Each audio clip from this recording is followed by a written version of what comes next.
같이 말씀 읽겠습니다.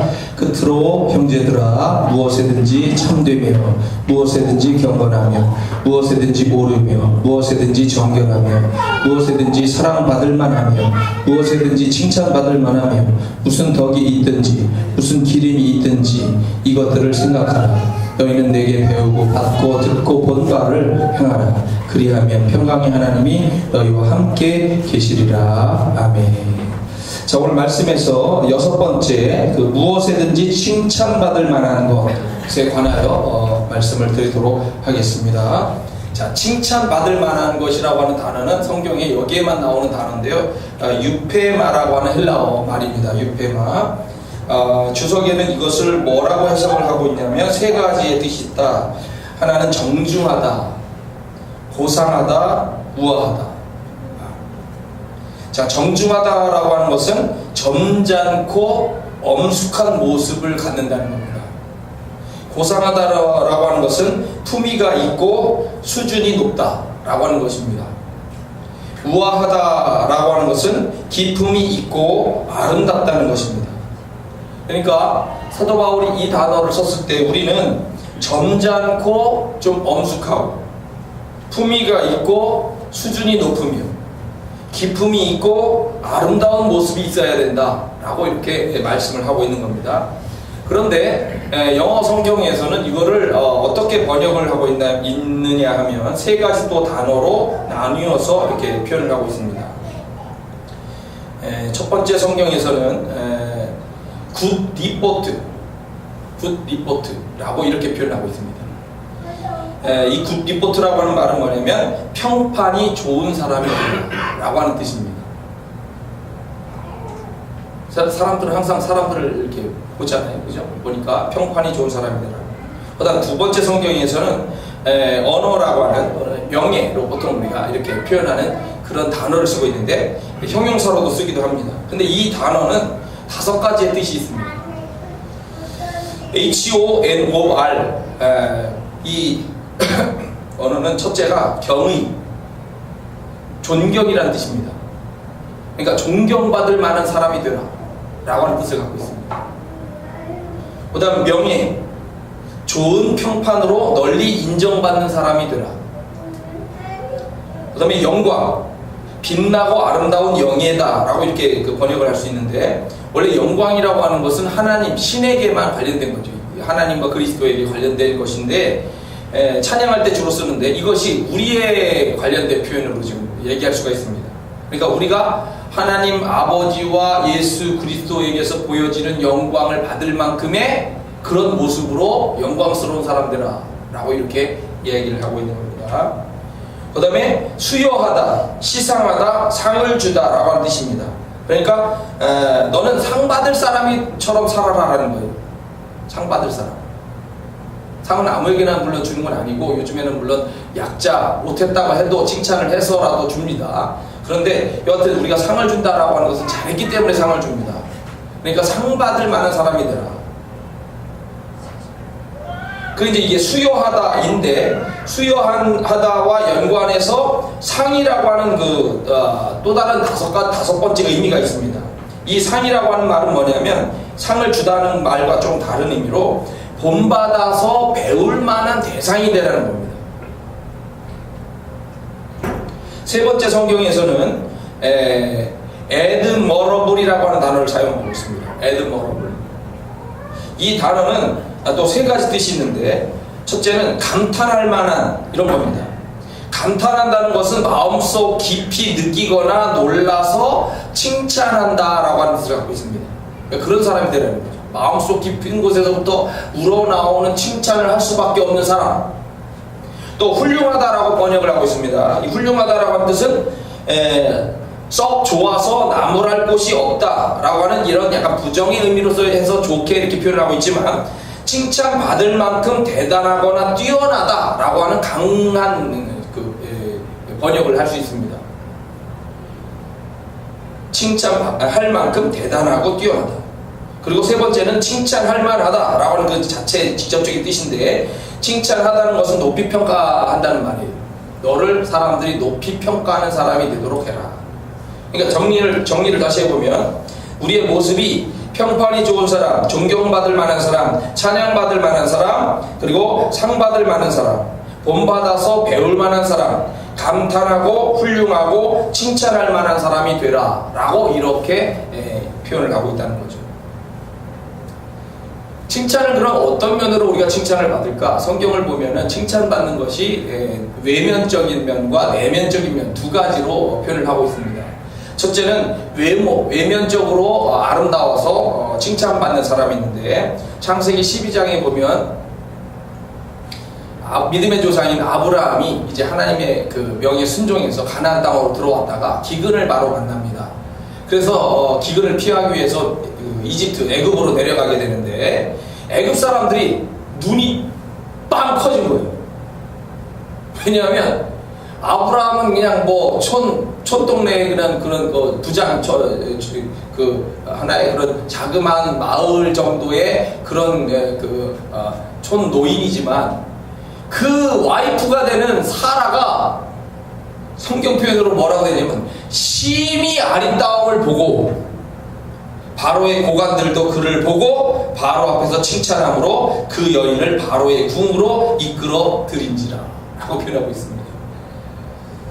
자, 근데 이 심히 아름다움이라고 하는 말이 영어로는 프리티하다, 뭐 귀엽다, 또 러블리, 사랑스럽다, 또 컴리라는 말, 이게 다 비슷한 말입니다.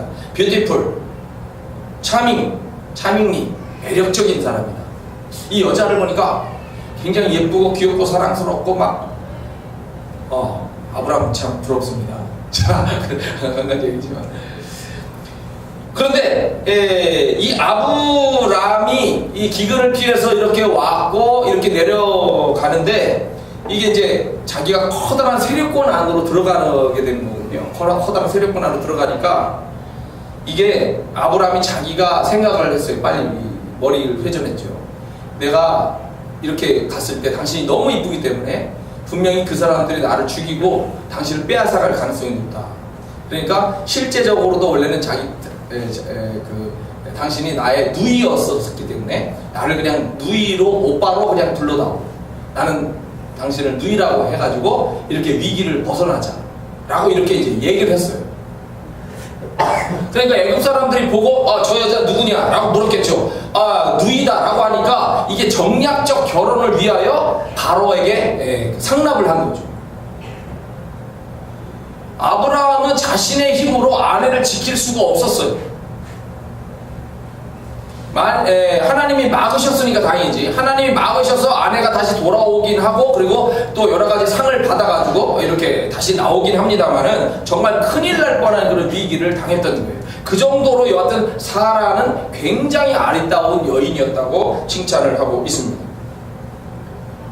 여자니까 그렇지, 뭐 그럴 수 있습니다. 남자로서 그러면 대단히 아름다운 사람이 있습니다. 물론 우리가 이제 그 이세 집안의 아들들, 다윗도 상당히 아름다웠겠다라고 이렇게 추정을 할 수 있는데, 다윗의 세 번째 아들이 남달랐습니다.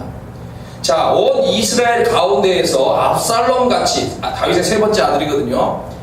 이 압살롬 같이 아름다움으로 크게 칭찬받은 자가 없었으니 그는 발바닥부터 정수리까지 흠이 없습니다. 머리 위에서부터 발바닥까지 진짜 완전체처럼 보였다는 거예요. 그런데 그럼 그렇게 아름다운 이 아들이 훌륭하게 자라서 다윗의 뒤를 이을 만한 훌륭한 제목이 되어야 되는데 문제가 일어났죠.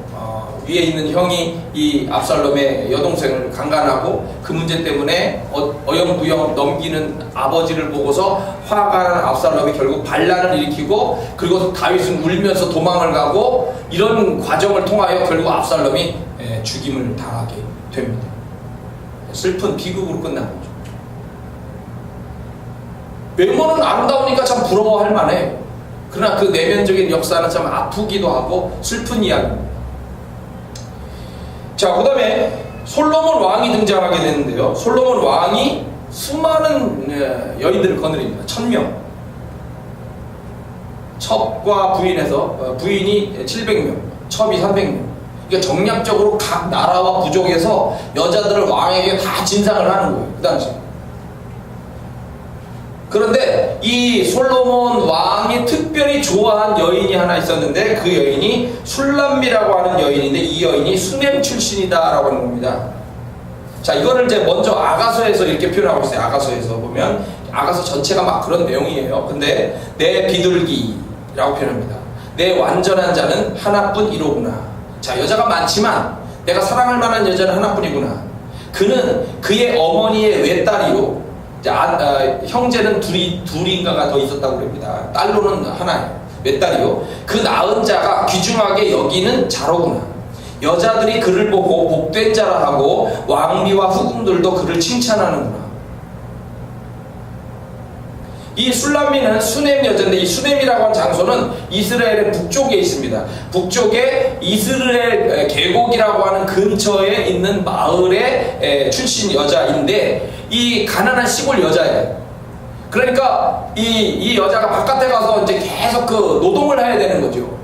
요즘에 햇빛 가리개 뭐 이런 것들이 발달돼 있고 그렇긴 한데 옛날에도 물론 햇빛이 뜨거우니까 이런 게 썩긴 했겠습니다만 햇빛에 계속 노출되어 있는 이상 얼굴은 타게 되어 있죠. 그러니까 얼굴이 거의 새까맣게 돼서 마치 흑인처럼 보인다. 흑인이 아니냐라고 할 정도로 그 정도의 여자였다는 거죠. 그리고 그 근처에 원래 솔로몬 왕이 운영하는 포도원도 있었다고 그러고 아마 연관해서 그 일을 이 마을 사람들이 이렇게 농사를 지어주고 그거를 대가를 받는 이런 일도 했었을 가능성도 있다고 얘기를 합니다.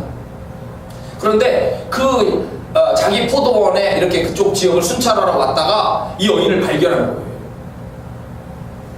그러니까 이렇게 보니까 보통 사람들은 시골 여자로서만 생각했는데 그 시골 여자임에도 불구하고 햇빛에 잔뜩 타가지고 새카만데도 불구하고 그 여인의 빛나는 모습을 보고서 이 솔로몬 왕이 뿅 가는 거죠.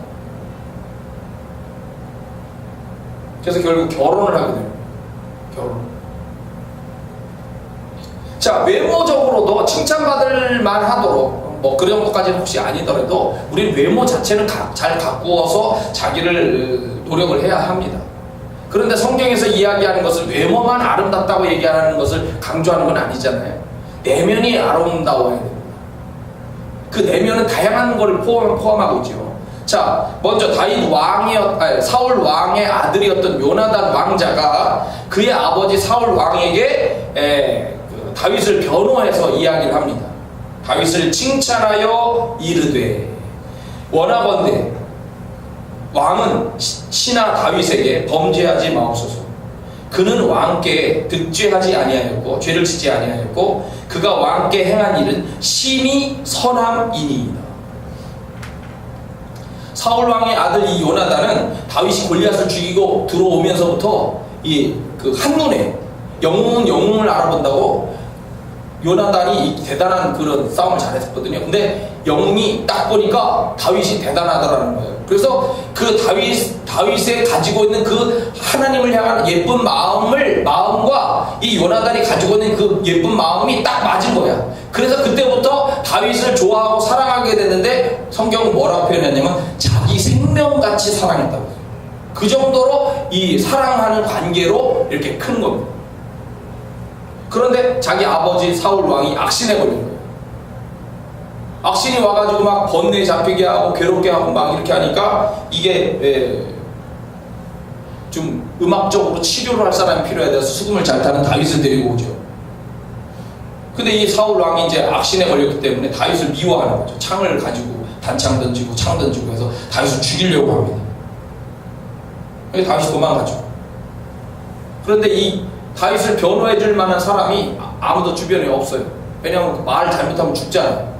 그러니까 다들 두려워하는데 요나단은 자기 생명같이 살아간 다윗을 위해서 변호를 해주는 거예요. 왕 앞에 몇 번을 합니다. 다윗은 심히 선합니다. 심히 선합니다. 왕께 죄를 짓지 않았는데 왜 자꾸 그를 죽이려고 하십니까? 요나단도 알고 이스라엘도 알고 성경을 본 우리들도 다 알고 있어요. 그 다윗은 용기 있는 사람이고 전사 같다는 거. 전사. 용기 있어서 두려움이 없이 말이죠. 전사 같고 지혜롭고 충성의 마음이 항상 있고 심히 선한 마음을 가지고 있더라는 거죠. 그렇기 때문에 하나님의 마음에 합했던 거고 왕이 되는 거예요. 우리가 이 다윗 다윗에 대한 것들을 이렇게 생각을 해보면 그런 모습들을 우리 아이들이 또 우리 자신들도 끊임없이 배워나가야 될 또 부분이라고 생각이 듭니다. 이런 아름다운 내면을 가지고 있는 면이 다윗이에요. 자, 그 다음에 성경에 보면 어리석은 부자 나발의 이야기가 다윗의 이야기에서 등장합니다. 그 아내 중에 아비가일이라고 하는 여인이 있었는데, 자, 다윗이 이제 도망 다니고 있었어요. 도망 다니고 있었는데 어느 도망가는 지역에 부자 나발이 데리고 있는 그 밑에 그 일꾼들이 데리고 있는 양들이 많았던 거예요. 그 양들을 주변에 있는 지역에서 있는 그 가나안 족속들이나 또는 연관된 사람들이 이렇게 약탈을 해갈 수 있는데 다윗의 이 군대가 보호를 해준 거예요.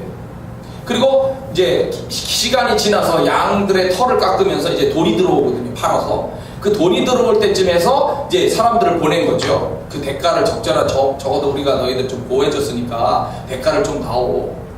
그런데 이 부자 나발이 다윗을 막 모욕을 하면서 거절하는 거예요. 절대 안 주겠다. 그래서 이제 화가 난 다윗이 이 나발을 처치하기 위해서, 처단하기 위해서 군대를 거느리고 막 가는데 그 소식을 들은 일군 중에서 막 큰일 났단 말이에요. 집이 이제 다 쑥대밭이 되면 자기들도 그걸 잃어버리면 직장을 잃어버리잖아요. 그러니까 막 싹 달려와가지고 그 부인한테 이야기를 한 거예요. 지금 다윗이 화가 나가지고 당신 주인을 죽이기 위해서 오고 있다. 큰일 났다. 빨리 대책을 세워라. 그래가지고 이 아비가일이 많은 음식을 준비를 해가지고 그냥 막 서둘러서 그 다윗을 중간에 만나러 가는 겁니다. 그리고 이제 이야기를 하는 거예요. 아주 지혜롭게 긴 이야기를 합니다. 그 이야기의 핵심은 이거예요. 다윗은 선합니다. 나발은 내 주인 남편은 어리석습니다. 다윗은 선하고 충성되고 그 믿음이 돈독하기 때문에 쉽게 얘기하면 하나님의 마음에 들어서 하나님이 차기 왕으로 세워주신 것을 다 알고 있습니다. 그리고 곧 이제 왕이 될 사람인데 이 나발이 어리석게 그렇게 모욕을 한 것에 대해서 참지 못하고 그를 만약에 죽이게 되면 이것이 다윗 왕에게 지적에 불명예스러운 것이 분명히 될 겁니다. 그러니까 이거를 지혜롭게 부족한 제가 용서를 비오니 저를 보시고 용서해 주시고 문제를 잘 풀었으면 좋겠습니다 라고 화해 요청을 한 거예요. 근데 다윗이 이 아비가일 이야기하는 걸 딱 들으니까 기가 막히다. 맞는 이야기. 그리고 자기를 쫙 또 알고 높여주고. 그러니까 기분이 좋아진 다윗이 이렇게 얘기하죠. 오늘 너를 보내어 나를 영접하게 하신 이스라엘의 하나님 여호와를 찬송할지라. 또 내 지혜를 칭찬할지며 또 내게 복이 있을지로다. 오늘 내가 피를 흘릴 것과 친히 복수하는 것을 네가 막았다 라고 이제 얘기합니다. 그러니까 다윗은 왕이 되기 전에 불필요한 피를 흘리는 것을 이렇게 막게 되고 어리석은 그런 부자 그 나발은 어떻게 됐느냐, 하나님이 치셨다고 대신 공격해 주시는 거죠. 신원한다는 거죠. 하나님이 대신 보복해 주셔서 10일이 지난 다음에 이 나발이 죽었어요. 근데 더욱더 놀라운 거는 이 지혜롭게 가정의 문제를 잘 푼 이 아비가일을 이쁘게 본 다윗이 장례가 끝나자마자 사람을 불러서 자기 와이프가 되달라고. 우리 다윗도 부인이 많아요. 근데 자기 부인이 되달라고 해서 왕궁으로 데리고 결국 나중에. 칭찬받은, 중요한 것은 칭찬받은 아비가일의 지혜라는 거예요. 가정이 위기에 있을 때 가정을 살리는 이 여인의 아름다운 말, 그게 칭찬받아 마땅하다. 외모에 대해서 나오지 않아요. 뭘 외모도 예뻤겠죠. 근데 하여튼 중요한 건 이 지혜로움으로써 다윗 왕의 부인이 된 이 아비가일에 대한 이야기가 이렇게 나오는 것은 그 운명을 바꾸는 거예요. 자기 자신의 운명뿐만 아니라 그 가정에 연관된 모든 사람들의 운명을 바꾸는 일을 이 여인이 하는 거거든요. 그런 지혜로움이 칭찬받아 마땅하다는 거죠. 사도행전에 교회가 어려움이 생겼습니다. 초대교회. 왜?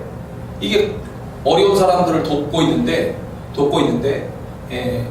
그 히브리파, 원래 이스라엘 안에 있는 과부들과 해외에서 고국에 와가지고 노년을 보내려고 하고 들어왔었던 과부된 사람들이 있는데 이 사람들이 이렇게 와서 구제를 하는데 교회의 이 그 구제하는 방식이 자꾸 이 안에 있는 과부들에게만 관심을 가지고 해외에서 들어와서 이 고향에 와서 살려고 하는 이 사람들에게는 관심을 잘 못 갖는 이게 있더라는 거죠. 그게 언어적 문제였는지 감정적 문제였는지 어떤 이런 그 배타적인 생각이 있어서 그랬는지 모르겠지만, 그래서 사람을 뽑는데 일곱 집사라고 알려지지, 보통 집사라고 하기도 하고 다른 표현으로 우리가 사도라고 해도 될 만큼이다 라고 이렇게 표현하는데, 여하튼 그런 사람들을 뽑게 되는 거예요.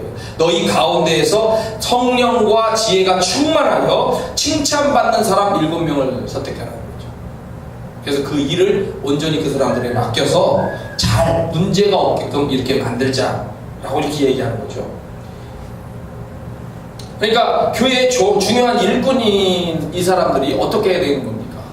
성령과 지혜가 충만하고 그리고 칭찬받는 사람이 일꾼이 돼서 일을 할 때 그 일이 잘 진행이 되겠죠.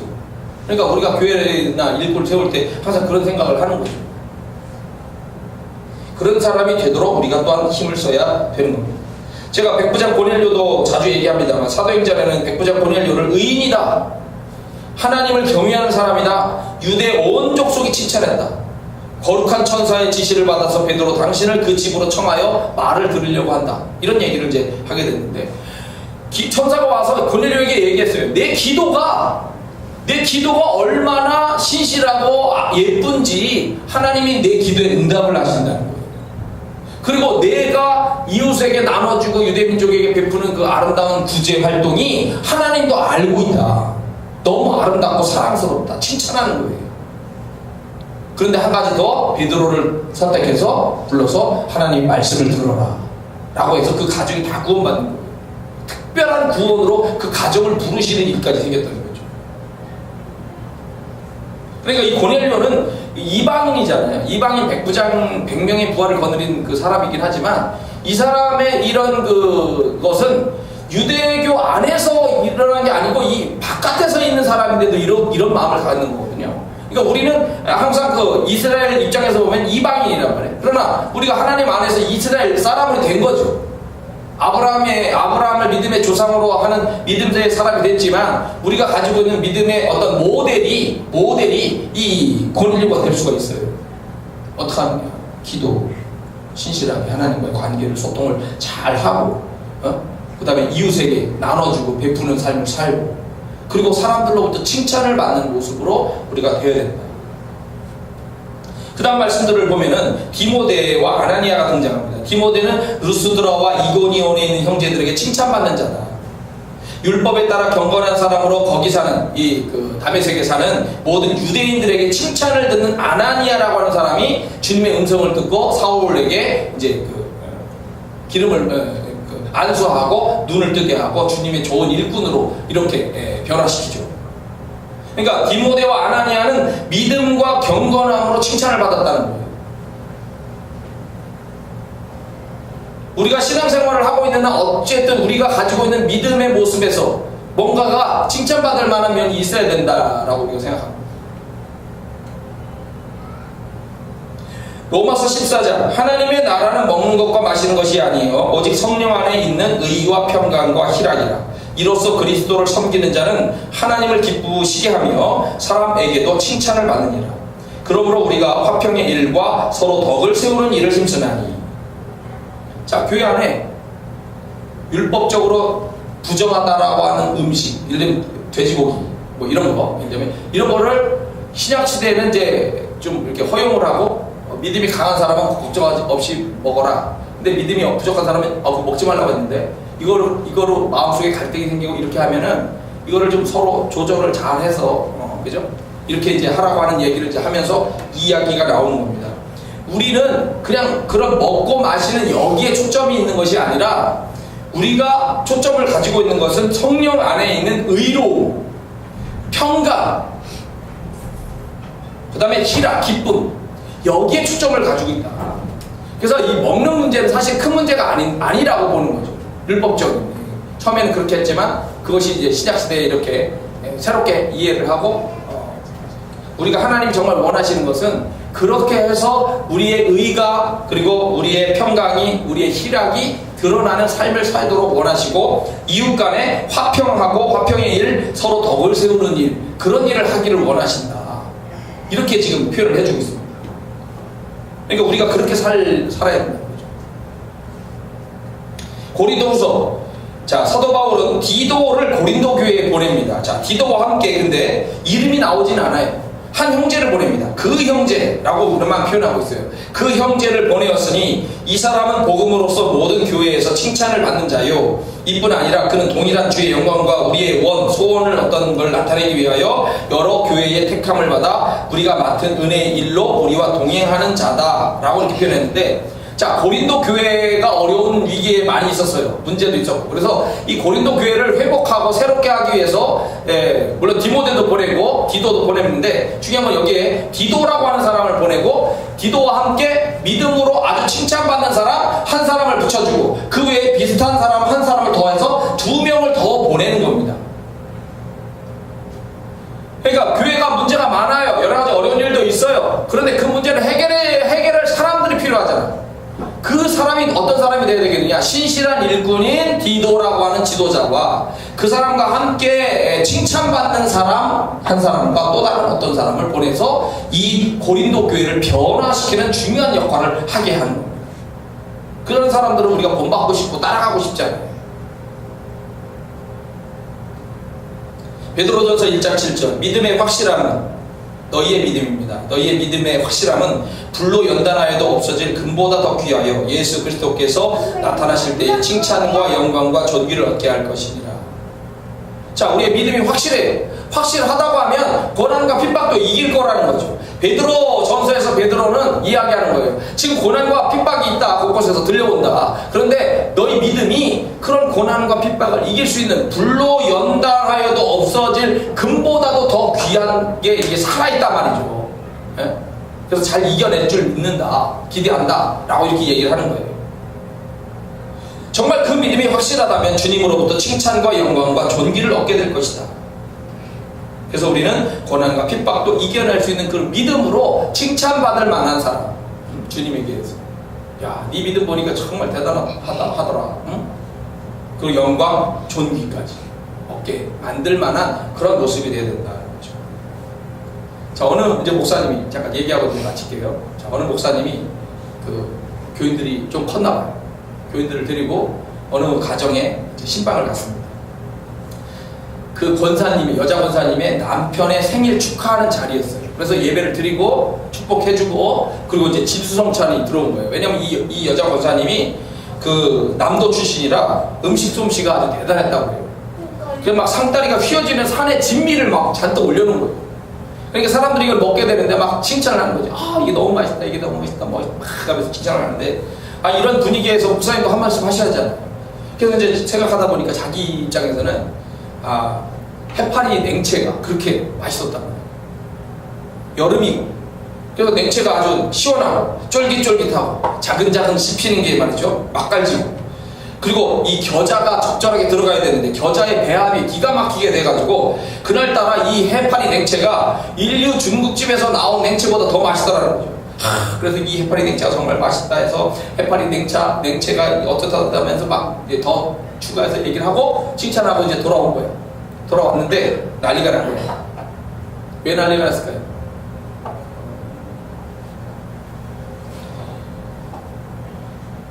이 엄청난 요리 솜씨를 가진 여자 권사님이 음식을 다 자기가 만든 거예요.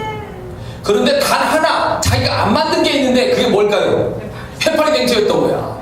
그거는 남편의 친구 부인이 해준 거거든. 그러니 그 여자 권사님이 그 순간 당황했었고 시험에 드는 거지, 마음속에. 칭찬을 하긴 했는데 그 칭찬이 그 사람에게는 황당하거나 좀 당황스러운 그런 일로 돼가지고 시험이 들어서 나중에 물론 잘 화해가 되긴 했다고 하지만, 여하튼 칭찬을 해도 적절하지 않으면 칭찬이 맞지 않는 그런 부분이 되는 그런 경우가 생기는 거예요. 그죠? 자, 근데 제가 얘기하고자 하는 진짜 칭찬은 이겁니다. 이게 뉴스에 보도에 가끔가다 나오기도 하고 하는, 외국 사람들은 그렇게 합니다. 우리나라는 절대 안 하죠. 그게 뭔지 아십니까? 우리나라 사람은 절대 안 하는데 외국 사람은 언제든지 그 정도로 할 모습을 보이는 그런 행동이 하나 있어요. 자, 미국 미시간주 서부에 사는 15살 소년이 어린데 암에 걸렸어요. 여러분, 일산 원자력병원에 가면요, 초등학생도 와 있어요. 암에 걸렸어요. 여러분, 암에 안 걸린 걸 감사하세요. 근데 이 아이는 15살 소년인데 암에 걸려서 암 치료를 받아야 되는 거야. 여러분, 암 치료 요즘에는 더 좋아진 것도 아마 나오는지 모르겠습니다만은, 암 치료를 받는다라고 하는 것은 이 독한 약물로 인해서 구역질이 심하게 나고요, 이 머리카락이 다 빠져버려요. 이게 머리가 하나씩 한두씩 빠지면서 점점 이제 치료받다가 머리가 다 빠진 거예요. 그리고 정말 불확실하고, 자기 인생이 불확실하고 정말 고통스러운데, 더욱더 중요한 것은 그 치료를 받으면 그 머리가 다 빠진 상태에서 부끄러움을 무릅쓰고 학교를 가야 돼요. 그런데 학교를 갔는데 깜짝 놀랐죠. 왜? 그 모든 소년의 친구들이 다 머리를 밀고 온 거예요. 우리나라 학교에서 그런 얘기 들어보신 적 있어요? 그게 제가 생각하는 입장인지 모르겠지만, 그게 우리나라 교육과 미국 교육의 아주 하나의 중요한 차이점이라고 생각해요. 이상하게도 그 사람들은 그 병약하고 고통스럽고 불확실한 인생을 사는 친구를 위하여 기꺼이 자기 머리카락을 깎고 내가 너의 고통에 같이 하고 싶다, 나는 너를 사랑한다 라고 하는 표현을 머리를 깎아서라도 표현을 해. 그거의 차이가 느껴지는 거예요. 이게 사랑이 있는 행동이고요, 그걸 해서 칭찬받을 그 모습이 뉴스 보도로 나오는 거예요. 근데 우리나라엔 절대 없어. 자, 칭찬받을 만한 행동을 하는 것은 다양할 수 있어요. 여기 성경에 나오는 사람들을 예를 들든지 뭐든지. 그러나 중요한 것은 사랑을 가지고 아름답게 그 사람과 누구와 고통스러운 사람과 나누려고 할 때 그런 행동이 정말 칭찬받을 모습이 아닌가, 이런 생각을 마무리로 제가 말씀을 드리고 마칩니다. 여러분과 제가 여하튼 간에 주 안에서 또 사람들 앞에서 칭찬받을 만한 그런 삶을 잘 살게 되기를 축원합니다. 기도하겠습니다.